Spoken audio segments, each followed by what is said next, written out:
अस्सलामुअलैकुम। वेलकम हो गया ਤੁਹਾਨੂੰ ਤੁਹਾਡੇ ਆਪਣੇ YouTube ਚੈਨਲ ਹਾਂਡੀ ਰੋਟੀ ਵਿੱਚ।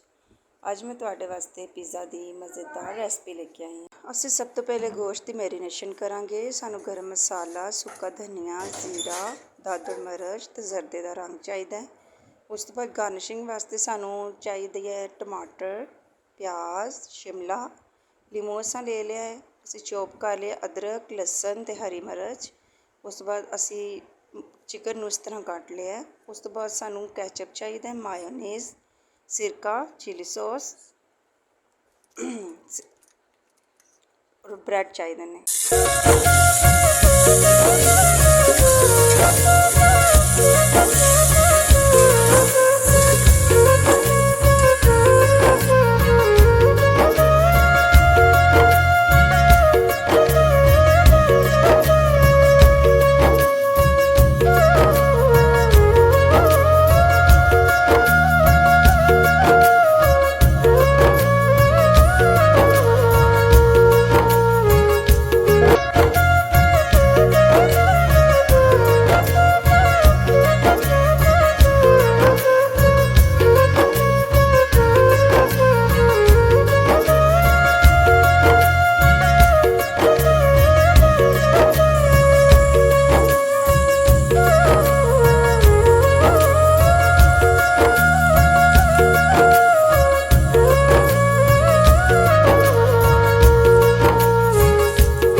ਹਾਂਜੀ ਜੀ, ਸਾਡਾ ਪੀਜ਼ਾ ਰੈਡੀ ਹੈ।